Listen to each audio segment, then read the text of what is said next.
ठाण्यातील मोक्याच्या जागेवरील जुन्या इमारती विशिष्ट बिल्डरांच्या घशात घातल्या जात असून त्याचबरोबर सुस्थितीत इमारतींना अतिधोकादायक ठरवणारे काही स्ट्रक्चरल ऑडिटर आणि महापालिका काही अधिकाऱ्यांच्या संगनमतानं हा प्रकार सुरू आहे, असा गंभीर आरोप भाजपचे माजी नगरसेवक नारायण पवार यांनी केलाय। सामाजिक कार्यकर्ते अंजली दमानिया यांनीही 2 दिवसापूर्वी अशाच प्रकारचा आरोप केला होता। त्यापाठोपाठ आता पवार यांनी केलेल्या आरोपांमुळे पालिकेचे संबंधित अधिकारी अडचणीत येण्याची चिन्ह निर्माण झाली आहेत। ठाणे महापालिकेनं स्ट्रक्चरल ऑडिटरची यादी करून ठाण्यातील रहिवाशांना यादीतील ऑडिटरकडून इमारतींचं स्ट्रक्चरल ऑडिट करण्याचं आवाहन केलं होतं। राज्य सरकारच्या नियमानुसार अतिधोकादायक इमारतींसाठी C1 इमारत रिकामी करून दुरुस्ती करण्यासाठी C2A इमारतीत राहून दुरुस्ती करण्यासाठी C2B, किरकोळ दुरुस्तीसाठी C3 अशी वर्गवारी करण्यात आली होती।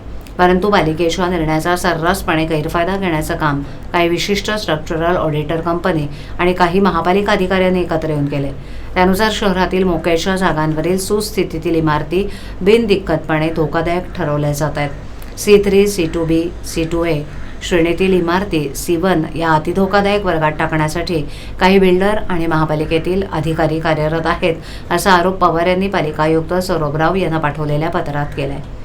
धोकादायक इमारतींबाबतचा प्रस्ताव पालिकेच्या अतिक्रमण विभागाकडून सार्वजनिक बांधकाम विभागाकडे पाठवला जातो, तर सार्वजनिक बांधकाम विभागातील इंजिनियरकडून प्रत्यक्ष इमारतीची पाहणी न करताच त्या C1 या अतिधोकादायक वर्गातील टाकल्या जात असल्यात।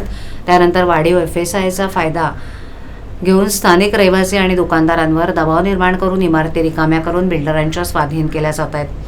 शहरात बिल्डरांची सुपारी घेऊन काही स्ट्रक्चरल ऑडिटरच्या टोळ्या निर्माण झाल्या आहेत, असा आरोपही पवार यांनी केलाय।